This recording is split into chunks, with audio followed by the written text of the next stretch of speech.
Hello. It has been a long time. In fact, I think the last time, sorry, I'm adjusting the thing here.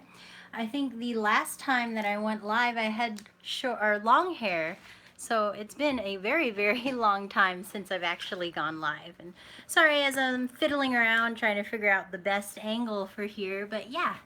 Let's see, you can see some fish in the background. It's really bright in here. I think this is good enough. So, anyway, hi, I'm alive. Just wanted to drop in really quick. Oh, thanks, Nisi. I know, I was just like, I should let everybody know that I'm going to be going to the International Betta Congress Convention, and I was like, oh, wow, it's been a long time since I've gone live, so I might as well try that. So, um, yeah, practicing too. I haven't gone live in such a long time that I was the first year of teaching was like that was such a crazy experience, and it took me a week to kind of get over it. um, just a week to de-stress and that kind of stuff. So yeah, it's been a while, guys. How's everybody doing? Anyway, I just wanted to touch base with you guys and give a little announcement too that I am leaving tomorrow for the International Betta Congress Convention. It's going to be in at the Queen Mary in Long Beach, California, and super excited for all that. And hello, Petsotics / Multiple Aquariums. Hello, Mystic Moon Gaming. Hi, guys. So, Heather Nielsen at Scarlet Aquatics. Good to see you in the live stream. Yeah, it's been crazy. So, Fish and Shrimp by Rich. Hello. It's been a long time. It's been really a long time. The Queen Mary, is it haunted? Ray's Aquaria? I don't know. I think it's supposed to be haunted, and I actually didn't know that when I signed on to go to convention. Not that haunted things freak me out, but it kind of does freak me out. So we'll see. I'll let you guys know if anything weird happens, like things start flying. Mystic Moon, yes, you can. You can spawn them without a filter. And actually, I went to a really interesting talk by Dick Au. He's this amazing breeder in San Francisco. I'll have to talk about him another time because his techniques are very different, but part of it is not spawning with a filter. Is Bird Friend here? No, it's so sad. It's so quiet. I just took Bird Friend, Chevy, Weldon, and Frankie. All of them just went to a local store, a local pet store that I have a really good relationship with, and they're going to be there for 10 days. So it's really quiet in here. Other than the sound of the filter, it's scary quiet without all the animals around. So they are all being boarded right now. The industrious ant, how are the killifish doing? They're doing okay. So because I've been so busy with school, they have not been producing a lot of fry, mainly because when I keep them in the tanks, so here they are, they're in the back down here.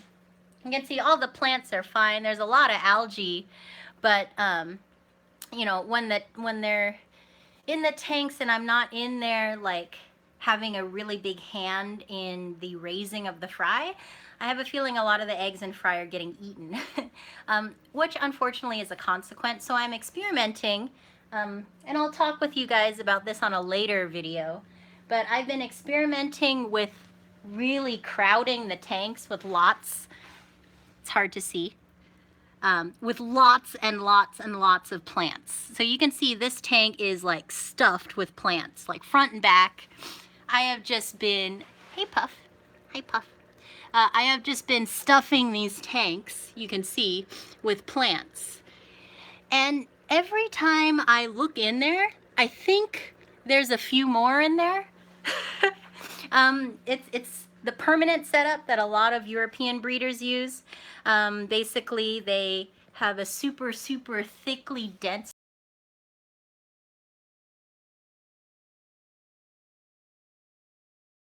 see your fish that often, but every time I do kind of stir around in there, like doing a water change, it seems like there's more and of different sizes. So I cannot tell you exactly how many killifish I have. I know that they've been breeding and spawning because I see them do it occasionally, but I have not been pulling the eggs or raising the fry my own. So, you know, they're there. They're colony spawning as far as I can tell. And, you know, I get enough extra out that it keeps them going. So I actually want to talk with you guys more about that. Like, how can you spawn your critters whenever you're extremely busy? And I've been experimenting with a lot of different things because honestly, after I'm done teaching at the end of the day, I just want to sit on the couch and just not, like, the thought of doing a water change is really, really tough. So, oh, bye-bye, Mystic Moon Gaming. Say hello to the macaws for me. Man, that would be a dream bird for me to have a macaw. But, you know, just like I was just saying, don't have time. The parakeets are awesome because I can just let them out and then they demand attention. Like Birdfriend and Chevy love to sit on your shoulders. They'd never leave you alone. Like, I don't have to do anything extra for them, honestly. They hang out with you whenever you're tired. Whereas doing something like a water change is a lot of extra energy and effort. So hold on, I am just pulling up this stream because I forgot about this. The annoying thing about live streaming on your phone is that I see the message and then it blips away in like a minute. So I can't always remember what people are saying. And I have to fix this, all of this. Anyway, how is everyone doing? It's been a really long time. What was I talking about before? Oh yeah. So the International Betta Congress Convention show is going to be this weekend. Hello, Joel. Long time no see. It's going to start tomorrow. So I'm heading out dark 30, as they say. I'm going to drive all the way down from San Francisco to Long Beach. Hopefully I get there in time to be useful during setup. I know a bunch of people are going to be there. I see you lots on Facebook though. That is true, Joel. I try and or on Instagram, the birds and the animals are so cute that I can't help but take pictures of them. And it's really quick to just share a picture of them on Instagram. Yeah. So Mystic Moon Gaming, not that hard when they get older. As babies, they need extra. Yeah. I'm kind of hoping for the birds to get over, Birdfriend especially, to get over the baby phase. I think she's almost there. But yeah, they are a lot of work when they're babies. And then Chevy is getting really good. She is getting really well socialized with all of us. It was really, really hard to leave them, especially because, poor Chevy, she's only been with us for 8 weeks, 9 weeks. And I think she was still a little traumatized from us taking her away from her foster family. So I hope she doesn't think that we're giving her up. Like a lot of rescue animals, they get very attached, right? So hopefully she's okay. But anyway, just wanted to let you guys know. Let's see. Is there a way for me to link anything onto this chat? Yeah, anyway, the International Betta Congress Convention is... There's the echo. Now I can see the chat. There we go. Raise Aquaria, are you entering into any of the shows? So I just have not been, again, I've been kind of maintaining everyone. So that, I'm not producing large numbers of fish. I'm just kind of keeping them in these permanent, semi-permanent setups. The only babies I have really are these baby rubra. So I have some baby rubra. Hello. Lots of little baby rubra. There was one, this is one clutch, one spawn, so there's some in there. I've got some betta chinoides. Of course, the tank's too dense to tell anything, but I'm excited. Oh, there's the female. I'm excited for betta chinoides. Hopefully, I can put them together as soon as we get back. Just been feeding the fish a lot. so that hopefully they'll be okay when they get back down the wormhole. Yeah, so these lights that I made have been doing really, really well at keeping the plant growth up. And lots of plant growth is great when you're busy because it soaks up all the nitrates. So it's kind of like the natural setup, except that, there's no substrate. And yeah, everyone's doing fine. So there's my. I didn't clean the glass off before starting this because I just wanted this to be a really quick live stream because I wanted to remember how this live stream works, and to tell you guys about the show. So hopefully, I'm gonna drive super, super early tomorrow, get there so that I can help set up. Maybe I can live stream some of the setup so that you guys get an idea of exactly how much work it is to put together a show. Like it's gonna be nuts. So you got to set up the stands. You have to fill all the individual containers with water and set them up. You got to take all of the fish out of the boxes and then put them into the correct classes. Make sure everyone has this correct label. And of course, for this show, I'm just going to be a judge and occasional helper. And it's going to be nice to be at a show that I'm not actually show chairing for, or have a hand in actually really the nuts and bolts of running it. So it's going to be really nice to just be a participant, an involved participant, but a participant nonetheless. It's, I think, gosh, it's been a while since I've even chaired a show. Gosh, I just think back to the last 2 years of just being, getting my teaching credential and teaching and stuff. It's just been nuts. But anyway, we're gonna set everything up. I know that judging starts Friday, so that is what I need to do to prepare for this show. I don't have any fish that are going into the show. I'm going to be trying to show you guys all the beautiful fish that are at the show. So look out for that. Like I know that there's a ton of bettas coming from Hawaii, lots of stuff. Let's see. Yeah, there's going to be some really cool fish there. So I'm going to hopefully take you guys into the showroom for that. Yeah, Heather Nielsen, Scarlet Aquatics. Yeah, I'm super excited to go to the show. So when you're a judge at a fish show, what do you have to do before you go? Well, if you're a judge at a fish show, you probably have your own fish. So I have been feeding them a lot, because we're going to be gone for 10 days. I'm going to take some vacation time after the show to do some other stuff. And fish are usually fine on their own for about 2 to 3 weeks. So if you feed them a lot, then they should, and you have these like heavily planted tanks, things like that, they should be fine when you go on vacation. There's lots of things, little microorganisms in there that they can actually pick and eat and things like that. So I've been feeding them a lot, so they've got a lot of fat reserves to carry them through the 10 days. So number one, take care of your own animals. Don't forget that. If you have showfish, then obviously you would be grooming them. And by grooming, I mean like feeding them a lot and conditioning them, exercising them, making sure that they can flare for long periods of time, that they have the stamina to get through a show. Because when you judge a betta fish, you can only judge it when it is actively flaring, when it is all of its fins are spread, and that takes a lot of energy. So if you are getting ready for a show, and some of my older videos address this, you are removing the partition between their tanks so that they can flare, and the important thing is endurance, like sustained flaring.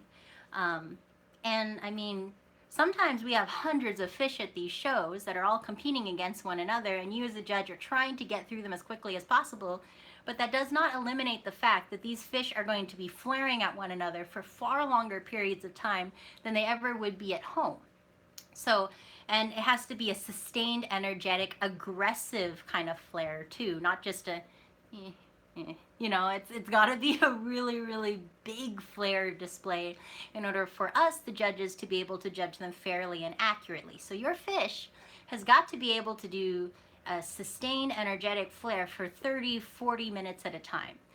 Not at a time. So say, Okay, let me back up. Say a class has like 30, 40 fish in it, and that has happened before. I think the record was 72 fish all in one class. That was like horrible. Most of the time, it's between 3 and 10, honestly. But anyway, you have all those fish lined up, and the first thing that I like to do is pull all the cards and then let them flare and just kind of see where, see what the class as a whole looks like, and then I'm going to start arranging the fish based on the standards. And then throughout this entire time, the fish is flaring. It's flaring when I'm moving and picking up the jars. It's got to be aggressive. So anyway, your showfish have to be able to flare for that long and to be able to flare through additional stressors like the judge picking up the tank and moving it. So anyway, if you are showing your fish, then you should be doing that stuff ahead of time. Me as the judge, what am I doing the night before? I am updating my standards. So these are the, yes, Joel, it is a flare off. These are the International Betta Congress standards, and they get updated all the time. So this is a document for the 2015-2016 show year, and it has all of the changes to the standards. Here are changes from the year before. So what I'm going to do now is I'm going to go on my computer and find the changes, updated changes for this year and last year, because they did not judge a show last year. So I have to go through, I have to do my homework. I have to read about all the changes that have been made to the standards. So if we just do a quick flip through the standards, you can see there's quite a lot of information here. Every single, let's see if we go, for example, here is how we judge the color red. Okay, hello Lumpy Dog in the house, that's true. Okay, so here we have, this is the red standard. So you have some ideal pictures of red, a description of what red should look like. Hello Kyle's Wild World, how you doing? Nice to see you in the YouTube. I am a judge this year, so I'm doing my homework right now. Raise Aquaria, did they add veil tail standards? Yes, they did. So, veil tail, let's see. I should have it in here somewhere. Veil tail, veil tail. Here's veil tail. So here's veil tail. German on the right, English on the left. Haha. So anyway, these were added, I think 2-3 years ago. Here's female veil tails. Okay. And so as you can see, every standard, so everything that we judge has like kind of a list, and it goes from it's slight, minor, and severe. Slight, minor, major, and severe. So you have kind of these increasing levels of deviation away from the ideal fish, right?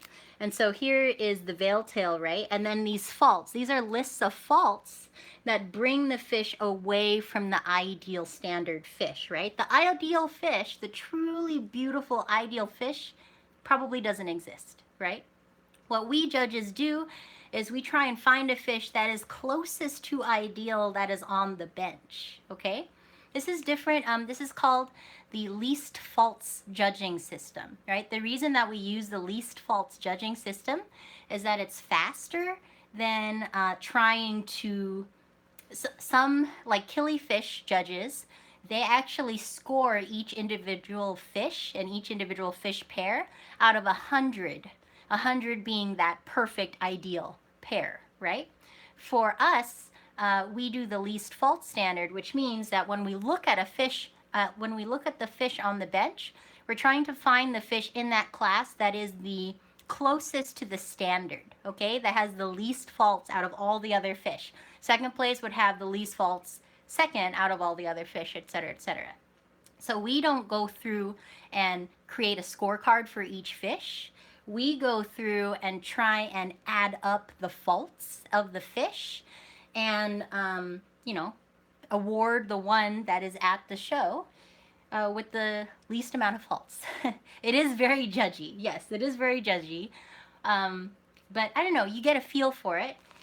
So what I'm going to do, this is going to take a while, but I'm just going to scan through all of these and just kind of refresh myself on what these faults are. And obviously I'm going to bring my book. No judge should be without their book on judging day. Let's see. But yeah, some of these, like, these are for everybody, right? Like, these list of faults, these are kind of body faults, like conformation faults. Those are standard to everyone. So we have shape, right? Conformation or shape of the fish. And then we have color of the fish. So we're judging them on kind of two different things. And of course, which standard you judge them on, so which one of these you judge them on, is entirely dependent on which class they are in. So, which brings me to this. I need to print out a new class sheet. This is very, very important. You can see if I zoom in, let's see, we have different classes, right? So we have different, we call them varieties, right? So variety A would be all of your longfin, half-moon, single-tail fish. These are all the classes. You can see they're broken up into different colors. And then variety B would be all the double tails, all the crown tails, all the single tails, short fins, that kind of stuff. So, as a judge, you get there after probably doing last-minute cramming all last night and reading through especially the updated stuff that has come in. So I got to read all that, compile it, update this thing. Then I go there. During setup, I cannot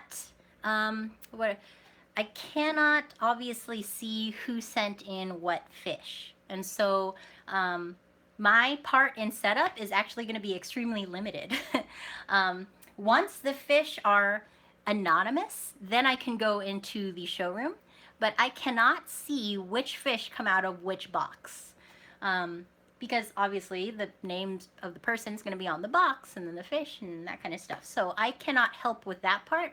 I can help once the fish have their number. So every fish that is in the show has a continuous number, which is anonymous, right? Because we have just fish 1 will be the first fish that was entered in the show. Fish 2 is the second one, so on and so forth.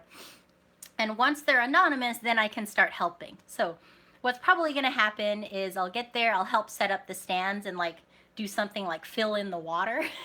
and then I got to get out of the showroom so that I can't see any of that, right? Because as a judge, I have to uphold objectivity. I have to remove as much subjectivity as possible. So I'll probably like hang out somewhere in Long Beach, see if the boat is actually haunted, actually enjoy a vacation, things like that.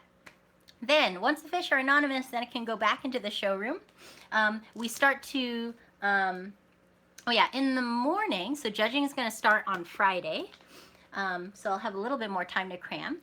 Then all the fish should be arranged in their classes.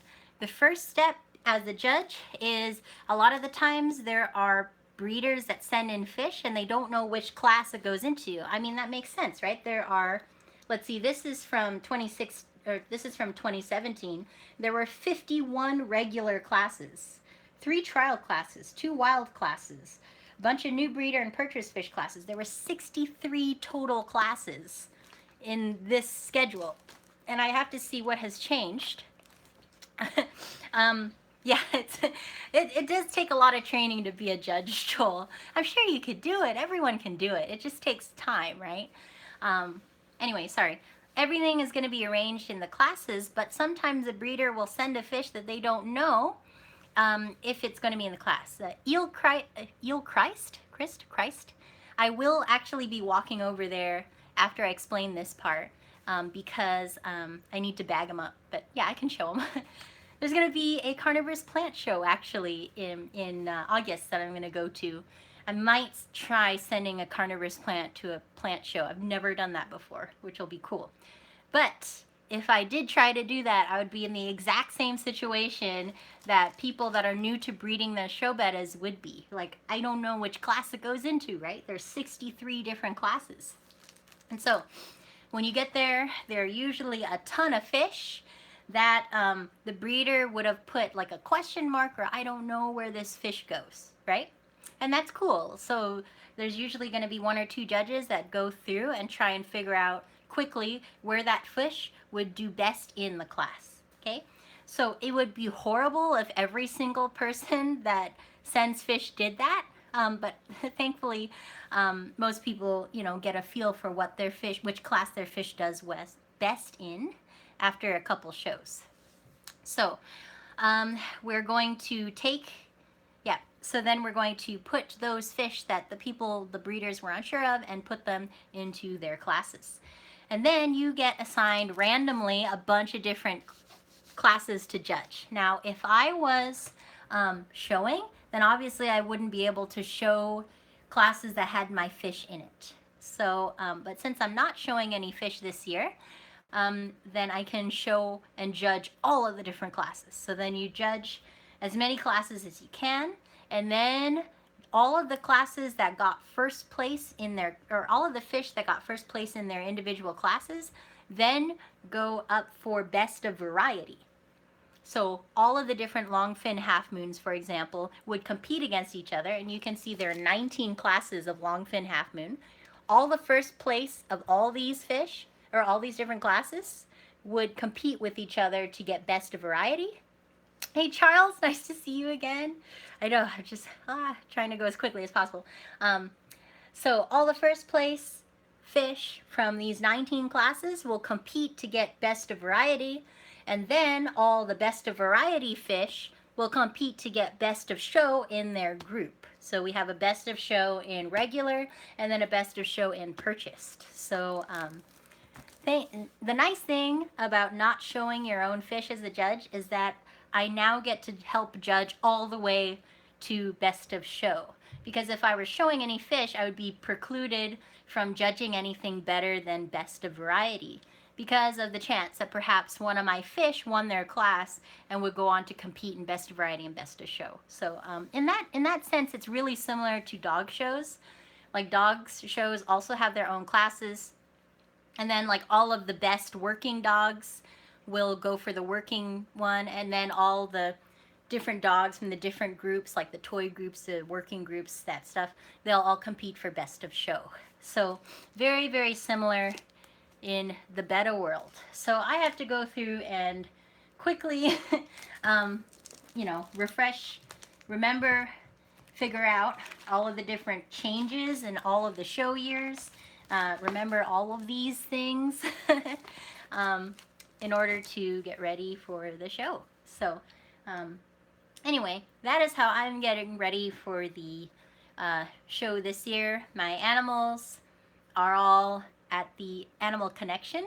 The only animals left here, of course, are the fish, but the fish have been fed really well. Actually, I got my puffer fish 40 ghost shrimp that I'm going to pop into his tank. So hopefully he won't eat them all in one day. So yeah, he'll have fun chasing down and hunting ghost shrimp while I'm gone. And then, let's see, what else? Oh yeah, the snakes are staying too. They don't need a lot of, they don't need to be fed while we're gone. So they're going to be easy. So anyway, that is the show. Let's see. What time is the auction going to be? The information is somewhere on Facebook. I have been busy trying to get everything else done. So I do know that setup is tomorrow, Thursday. Friday is judging, and judging is actually going to start in the afternoon, which is a little unusual.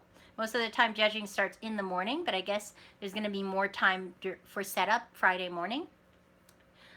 Judging will end sometime on Friday. There's going to be seminars. So the cool thing about convention is it's a big show. There's going to be seminars for people that are interested in learning how to become judges. You have to do, actually, let me show you my judging certificate.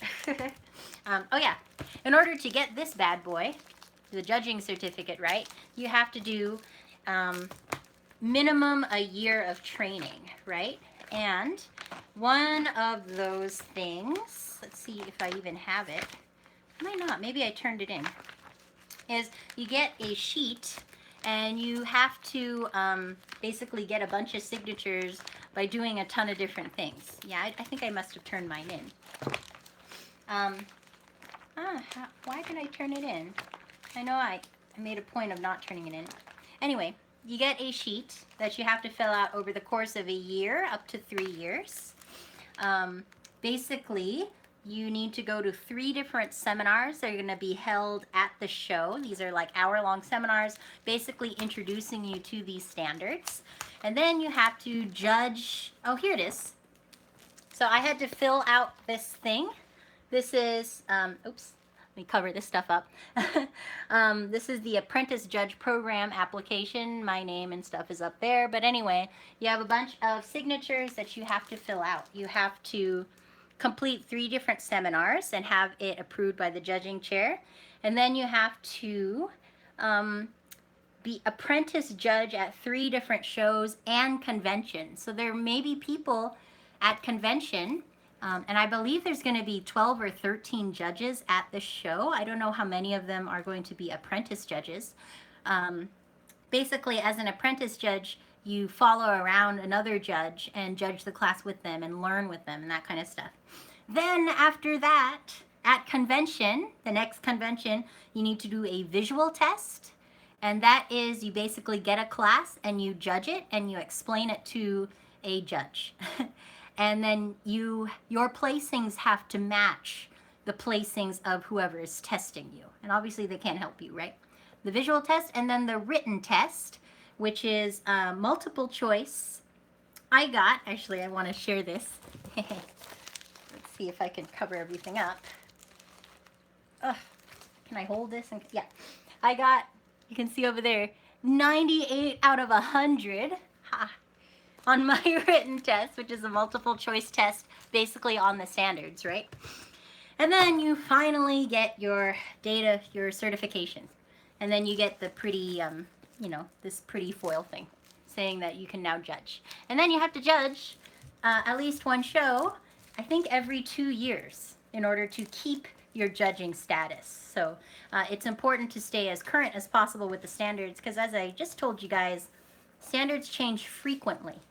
They don't stay static. They change based on new information, based on judging board recommendations, based on what people are showing, things like that. So, for example, veil tails got really popular again because they were super popular, and then the half moon came out, so they became less popular. But recently, the last 5-6 years, they have been getting extremely popular again, and people are actively breeding them to have a particular shape and form, and that's why the veil tail standard came back. So, yeah, you have to evolve constantly as a show judge in order to be involved in this kind of stuff. I kind of forgot where I was going after that. Anyway, oh yeah, what time is the auction? So Saturday, let's see, Friday is judging. Saturday is going to be seminars all day. So this is a really large show. I know we're gonna have a talk by a biologist. We're gonna have a talk by Dr. Gene Lucas, the man who started this whole frenzy. It's gonna be really cool. So we're gonna have a bunch of talks, a bunch of socializing, a bunch of fish nerds talking about bettas. Hopefully I get to meet some people that I've been talking with online, but meet them in person, things like that. The auction is usually at the very end of the show, and I believe it is on Sunday, but I will try and find that right now. So apologies while I look this up. I know that they just posted this schedule, so let me try and figure it out. 21 to 24. No, Sunday's at 24. Okay, well, how about this? If you go to the International Betta Congress Facebook group, I can't find it right away. If you go to that Facebook group, you will be able to see a posted schedule for when that auction is. Okay, I plan on going Saturday, hopefully after 1:30 p.m. Okay, cool. You will definitely not miss some things, so hopefully, gosh, I just can't find it really quickly. I will update you guys ASAP when I see the schedule and when I do my another couple more live streams during setup and stuff. So, and hopefully I can bring you guys into the showroom too and show you guys all the winners and that kind of stuff. So it's gonna be a fun weekend. A lot of fish content. I know I've been doing more bird stuff lately, but we are back on the fish. So, Awesome World Pets TV. Yeah, it's gonna be a fun weekend. So I have to keep going. Oh yeah, I was gonna show you guys the Nepenthes really quick. So let us go around. So yeah, actually the International Carnivorous Plant Society is having their show in August in Santa Rosa, California, which is not very far. And so I'm gonna see if I can send some of my, oh, can I, let's see. Oh, Nisi, wow. Thank you so much for the super chat. Yeah, I'm trying, you know, hopefully I can be live more often. Obviously gonna be live a lot this weekend. Anyway, the International Carnivorous Plant Society is having their show August, the first weekend of August, that I'm going to go to as well. And I kind of want to enter this one, but I mean, Nepenthes are always stiff competition. Like, but I feel like my Maxima is doing really well. Like it's a big plant now. Like this is my hand. Okay. So the pictures look great. They're really big. The newest picture was a lot smaller for some reason. And then this one started to die, so that's not good. So what they look for, obviously, is like a healthy plant. This one has a ton of pictures. So this one is Nepenthes maxima mixed with, Aristolochloides. So you can see that this one has a lot of healthy round pictures. So I think I'm going to enter this guy into the Carnivorous Plant Show. And maybe this one if it keeps looking awesome. So we'll see. To get ready for these guys while I'm gone, I'm going to be taking basically a big white a big white garbage bag and just covering them up. It'll trap the humidity so that they don't wilt or not have enough moisture while we're gone on vacation. So these guys have been growing a lot too. I don't know if I can easily extract this plant one-handed, but let's try. Yeah. Okay, there we go. Okay. Joel, I think I just did.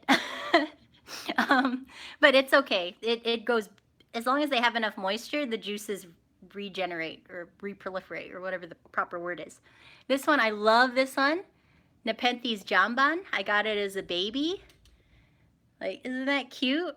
Jamban is toilet in Indonesian. So they named it after toilet. So that one's one of my favorites. It's grown a lot. It's like 3 or 4 times bigger than it was. But you can see this dainty little pitcher that is named after a toilet is over here. Let's see. Oh, I just got this one. Here you go. I really like all of the Maxima hybrids. I love Maxima hybrids. Nighttime temp drops, whatever temperature is in the living room is the temperature that they get. So these guys, they're by the window. Because they're right by the window, it does get a lot cooler at night. Sometimes this room is boiling during the day. Not boiling, but it's really warm during the day. It's gotten up to like 78 degrees in here on a sunny day. Which admittedly, we don't have a ton of sunny days here in San Francisco, right on the coast. But it can get pretty warm, and then it'll drop down to like 68 or 70. So that's a pretty, it's like a 10-degree difference because it's right by the window. You do have to be careful, like say I would not want to put a fish tank in the window because of that extreme temperature difference, right? I would want to set them back a little bit further. Although I do remember when I had my little pygmy sunfish in the window, they really liked it. So maybe that temperature difference really helped them too, kind of like the plants. Anyway, but I find that Highlands do pretty well here. World Pets, I remember, was wearing a jacket last time I was in San Francisco during the summer. Yeah, it gets pretty chilly here during the summer. Although today it was a beautiful day, as you can see. It's really sunny out there today. But yeah, it never gets super, super hot. And here I have cephalotus here too. Something a little different. Oops. This is this little Australian pitcher plant, cephalotus. This poor thing almost died twice on me. I got a really bad infestation of mealybugs, and it almost died. And then it got dried out a ton because my friend that was supposed to water them during vacation didn't water them, so it died back terribly again. But cephalotus gets a bad rap for being difficult, and honestly, it's one of the toughest plants in my collection. um, but yeah, they're all doing pretty well. Yeah, let's see. The only one is my Rob Cantley. Hasn't really been thriving lately. So if anyone can help troubleshoot, that would be great. Because you can see those leaves were nice and large, and then the two most recent leaves are a lot smaller, and it doesn't want to pitcher. But it was pitchering really well the first year I had it, so I'm not quite sure what's going on with my Rob Cantley. This one's really cool. This is Utricularia reniformis, this one. I've always wanted this plant. These guys have huge bladders. They're a bladderwort, a terrestrial bladderwort. Let's see if I pull it up. Yeah, it's hard to see. There we go. But there are lots of little bladders. So, yeah, eel Christ, it's hard because, like these guys, granted they're part maxima. This one's full maxima. This one's hybrid maxima. Maximas are like the easiest nepenthes you can have, basically. Oh, Mackenzie, hello. Good to see you. It's been a while. But yeah, maximas are the easiest tropical pitcher plants in the world, I think. They're easier than ventricosa for me for some reason. Like, I've had this plant, it looks small now, but it used to be quite large. I just cut the top off. I've had this plant since I moved to San Francisco, oh my gosh, 7 years ago now. But then some of these other species aren't doing as well.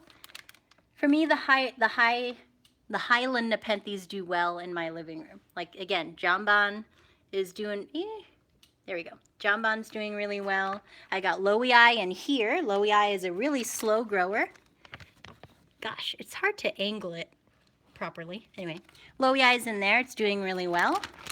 My little, I can't pull it out, but my little Jacquelineae is doing well over there. One of the projects that I have for the summer is to figure out a way to like get rid of these Ziploc bags. I kind of want to like enclose it somehow with some plastic sheeting so that I can have one of these chambers be really high humidity. That's just an idea that I'm throwing around. But yeah, oh, this one's pretty. What is this one? Maxima Jacquelineae. So this is a pretty picture over here. I just really like Maxima hybrids. Like you can see I'm starting to collect Maxima hybrids, kind of not on purpose. I just really like them, so I'm starting to collect those. Oh my goodness, Clipiata. That is a really nice one. Good luck with that one. That's going to be a really cool one. Anyway, so those are the plants, right? They're doing okay. I'm going to bag them up. And then here are my empty cages. There's the bird cage with no birds in it, and the lizard cages with no lizards. It's really weird to be home without them, honestly. Anyway, guys, thanks for dropping in. I am going to continue to get ready for the show. I have to kind of finish up in the fish room, finish packing, of course, and then also finish updating my standards. So I think I'm going to call it for tonight. But I will be online tomorrow and giving you a look into setting up for a show. So that'll be super, super fun. So it was good to see you guys, and I will see you tomorrow for the beginning of the International Betta Congress Convention on the Queen Mary in Long Beach, California. If you are anywhere in the LA area, then you really should drop by and say hi. It's going to be awesome. Yeah, it's just going to be awesome. So anyway,